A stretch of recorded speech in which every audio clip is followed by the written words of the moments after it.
한국만 잘 나가고 있습니다. 2020년 이후 세계 경제는 나날이 위축되고 있지만 방산 시장만큼은 예외입니다. 특히 대한민국의 상승세가 무서운데요. 최근 5년 사이 세계 무기 시장 점유율을 2배 이상 끌어올렸으며 이 여세를 몰아 2027년은 세계 4대 방산 수출국에 등극하는 원년으로 삼겠다는 포부를 밝히기도 했습니다. 그러나 한국이 잘 나가는 게 배가 아팠는지 한국의 불안정성을 문제점으로 부각시키고 있는데요. 하지만 이런 내용을 무조건 틀리다고 할 수 없는데요. 사실 대한민국의 방산산업이 세계적인 수준에 도달하면서 여전히 개선이 필요한 문제점이 있는 건 사실입니다. 대한민국의 방산기술이 발전했다고는 하지만 여전히 개선이 필요하며 이는 수출이 걸림돌이 될 수 있습니다. 미국을 비롯한 다른 주요 국가들과 비교했을 때 대한민국의 방산기술을 낙관하는 것은 무리가 있다는 평가도 있습니다. 또한 우크라이나 전쟁을 통해 재래식 무기들의 취약성이 드러나면서 이런 문제점들로 대한민국의 방산산업이 세계적인 수준은 아니라고 주장하는 것입니다. 하지만 방법은 있습니다. 이 목표를 달성하기 위해선 영국, 이탈리아, 독일은 물론 중국까지 제쳐야 하는데요.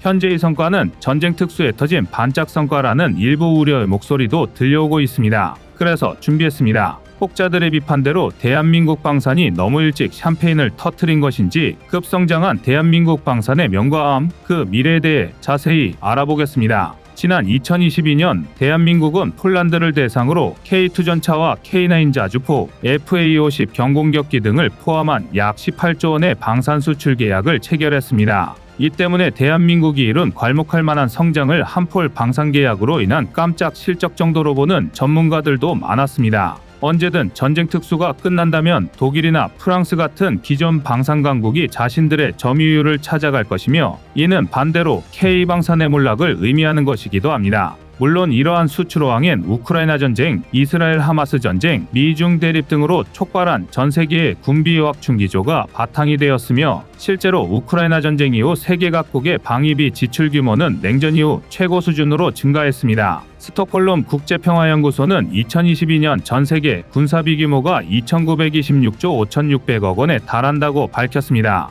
이는 미국, 중국, 러시아 같은 전 세계 최대 무기 구매국을 제외해도 23% 증가한 314조 8,665억 원에 육박합니다. 그야말로 역대급 방산 시장이 열린 셈입니다. 그러나 대한민국 방산이 이룬 성과를 단순히 국제 정세 변화에 따른 일시적 성과로만 생각하기는 어렵습니다. 현재 한국은 전차와 자주포는 물론 고등 훈련기와 전투기, 그리고 함정부터 잠수함에 이르기까지 육해공 모든 영역에 걸친 질적 성장을 이뤄냈습니다. 이런 실적은 대한민국을 세계적인 주요 무기 수출국으로 우뚝 서게 했고 심지어 미국이나 나토를 대신할 자유민주주의의 무기고라는 평가를 얻게 했습니다. 물론 급하게 성장하다 보니 성장통도 있었고 내부적으로도 해결해야 할 문제점도 갖고 있습니다. 대한민국은 아직 방위산업 수출 규모에 맞는 지원책과 제도의 개선점을 많이 갖고 있으며 한때 이런 문제가 수출이 걸림돌이 된 적도 있습니다. 심지어 중국을 비롯한 주변국들의 방위산업 규모와 그 성취도를 볼 때 대한민국의 방산기술을 낙관하는 건 무리가 있다는 평가도 나옵니다.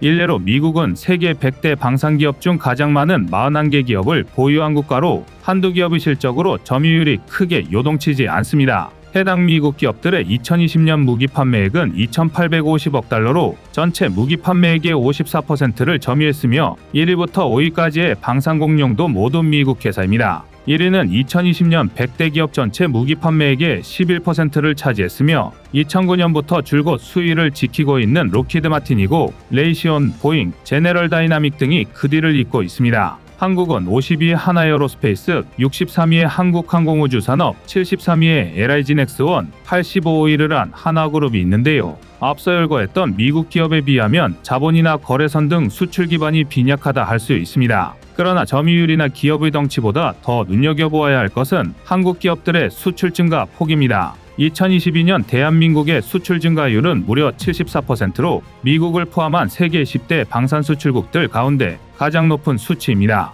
또 하나 의미 있는 통계는 대한민국이 이 같은 성장세를 기록하는 동안 주요 방산 강국들의 무기 수출 금액은 감소했다는 것입니다. 2022년 방산 수주 잭팟이 지정학적 상황에 따른 일시적인 효과라면 같은 기간 영국이나 중국, 러시아, 이스라엘과 같은 방산 강국들의 수출이 감소하고 있는 건 말이 앞뒤가 맞지 않습니다. 시장이 활성화된 건 맞지만 그 파이가 균등하게 커진 건 아니라는 건데요. 그렇다면 단순히 시장의 호황 덕분에 한국 무기에 대한 수요가 늘어난 것은 아니라는 것이 합리적 추론일 것입니다. 게다가 대한민국의 주요 방산 기업들은 2023년에도 기분 좋은 호실적을 기록하며 지난해를 뛰어넘는 수출 실적이 기대되는 중입니다. K9과 천궁2를 생산하는 하나에어로스페이스는 올 3분기까지의 누적 수출액이 9,290억 원으로 2022년 연간 수치금액 5,077억 원을 이미 뛰어넘었고, 카이는 3분기까지 1조 1,969억 원의 수출 실적을 거둬 이대로라면 지난해 수출액인 1조 5,625억 원을 가뿐히 넘어설 것으로 전망됩니다. 또한 현대로템 역시 3분기 누적 수출액이 4,827억 원으로 작년 대비 큰 성장을 기록하고 있는데요. 뿐만 아니라 이들 기업은 사우디와 루마니아, 동남아 등으로의 추가 수출이 전망되는 중이라 K방산의 성장세가 지속되고 있음을 알 수 있습니다. 물론 그렇다고 해도 안주하긴 이릅니다. 대한민국 무기의 점유율이 증가하고 있는 것과 정반대로 러시아 시장 점유율은 하락하고 있습니다. 이를 감안하면 대한민국이 러시아의 시장을 뺏어오고 있다고 해석할 수 있는데요. 이는 여전히 진행 중인 우크라이나 전쟁을 통해 러시아산 무기들의 취약성을 그대로 드러내고 있기 때문입니다. 대한민국이 최근 K239 천무의 실전 등을 통해 무기체계의 성능을 입증 중인 것과는 정반대인데요. 군사강국으로 물렸던 러시아의 뻥스펙이 까발려지면서 러시아산 무기를 수입하던 국가들이 대체 공급원을 찾기 시작하면서 대한민국은 시장 점유율을 넓혀갈 수 있었습니다. 2013에서 2017년 사이 약 22%에 달했던 러시아의 세계 무기 수출 규모는 이후 5년간 약 16%까지 줄어들었습니다. 또한 러시아산 무기를 구매하던 상위 10개국 가운데 8개국이 무기 수입 규모를 줄였으며, 그 중에는 러시아 방산의 큰손인 인도와 오랜 우방국이자 동맹국인 세르비아도 포함됩니다. 그러나 무기 성능이 결국 전쟁의 승패를 가르는 현대전에서 러시아의 입지는 우크라이나 전쟁 이후 크게 흔들리고 있습니다. 러시아 무기의 실제 성능과 문제점이 드러나자 맨 처음 손절을 선언한 것은 동남아 국가들이었습니다. 그리고 퇴출당한 러시아의 빈자리를 차지한 건 다름 아닌 대한민국이었는데요. 대한민국 무기들은 가격과 성능, 배송까지 완벽하게 충족하는 데다 최근 남중국 해일 때 긴장도 상승으로 동남아 국가들이 전력 증강에 나섰기 때문입니다. 그러나 일부의 우려대로 지금까지 한국 방산의 약진이 깜짝 이벤트에 그치지 않으려면 해결해야 할 문제들이 있습니다. 특히 제도 개선은 대한민국 방산의 발목을 잡는 가장 큰 걸림돌입니다. 실제로 2023년 초 국내 조선업계에는 대형 먹거리 확보 빅 이벤트가 있었습니다. 미국 군함을 상대로 한 MRO 시장 진출이 가시권에 들어온 것이죠. MRO란 일종의 선박 AS 시장을 말하는 것으로 해외 각국이 방위산업 비중을 확대하는 지금 상당히 주목되는 분야입니다. 그만큼 향후 시장 규모가 상당할 것으로 전망되기 때문인데요. 대한민국의 경우 최고 수준의 조선 기술을 가지고 있는 만큼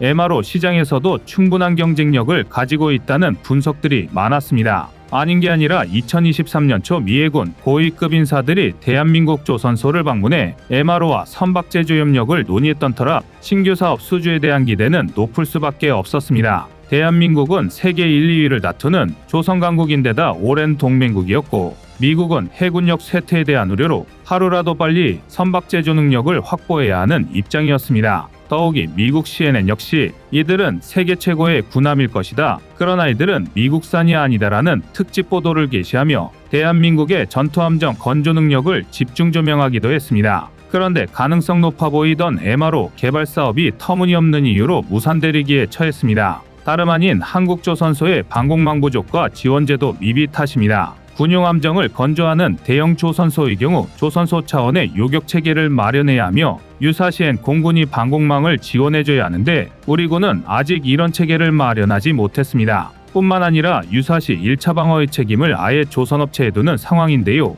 방공망이 지역이나 섹터 개념으로 관리되는 만큼 부산과 같은 작전항구가 아니라면 1차적인 책임은 해당 회사에 있다는 것입니다. 현재 전 세계 MRO 시장의 규모는 2023년 기준 약 73조 원, 2028년 기준 약 81조 원으로 예상되는데 우리나라는 이러한 내부 사정과 제도 미비로 다 잡은 물고기를 놓치리기에 처했습니다. 최근에 있었던 KF-21의 사업 타당성 조사 사건의 경우에도 정부 연구기관이 KF-21 양산을 방해하고 국가의 신뢰도마저 훼손하고 있다는 비난을 초래했는데요. 만약 카이다의 주장대로 KF-21 초기 양산 물량이 줄어들게 되면 당장 노후 전투기 대체가 필요한 공군은 물론 향후 수출 계획에도 차질이 불가피합니다. 규모의 경제가 실현되는 방위산업의 특성상 생산 물량 감소는 단가 상승으로 이어지는데, 이는 사업 참여 업체들의 공급망 붕괴로 이어질 수 있는 심각한 사안인 만큼 카이다가 신중했어야 했다는 비판이 많습니다. 문제점은 이뿐만이 아닙니다. 대한민국과 미국은 아직 국방조달협정을 체결하지 못한 상태라 금융지원 시스템 등의 부족으로 가격 경쟁력에서도 밀릴 수 있습니다. 이는 한폴 2차 방산계약에서도 드러났는데요. 대한민국은 부족한 금융지원 제도 개선과 함께 지체상금과 같은 규제가 완화되고 수출금융의 한도를 늘려야 합니다. 세계 방산 시장에서 커져버린 우리의 위상만큼 말이죠. 대한민국 무기는 성능과 가격 경쟁력, 신속한 납기라는 주요 장점들이 있습니다. 수입국의 입장에서는 동일 예산으로 비슷한 성능의 더 많은 무기를 살 수 있다는 것인데요. 국산화율도 높아 효율적인 예산 집행과 후속 라이센스 취득도 쉬운 데다 쿠팡만큼 배송이 빠르다는 이점도 갖고 있습니다. 그러나 전술한대로 적절한 수출 지원이 마련되지 않는다면 이러한 장점들도 빛을 잃을 수 있을 텐데요. 세계 4대 방산 강국으로 가는 길은 우리가 이런 약점을 극복했을 때에만 가능해질 것입니다. 대한민국의 방산산업은 앞으로도 성장이 예상되고 있습니다. 대한민국은 세계적인 주요 무기 수출국으로 우뚝 서고 있으며 미국이나 나토를 대신할 자유민주주의의 무기고로 평가받고 있습니다. 또한 대한민국의 무기는 성능과 가격 경쟁력, 신속한 납기 등 주요 장점을 갖고 있으며 국산화율도 높아 효율적인 예산 집행과 후속 라이센스 취득이 쉽습니다. 이러한 성과를 바탕으로 대한민국의 방산산업은 앞으로도 더 많은 성장이 기대됩니다. 또한 대한민국의 K방산이 성장세가 지속되고 있으며 추가 수출이 전망되고 있습니다. 이러한 점을 고려할 때 대한민국의 방산산업은 앞으로도 더 많은 발전이 예상됩니다. 여러분의 생각은 어떠신가요? 이상 꺼리튜브의 두 번째 미션이었습니다.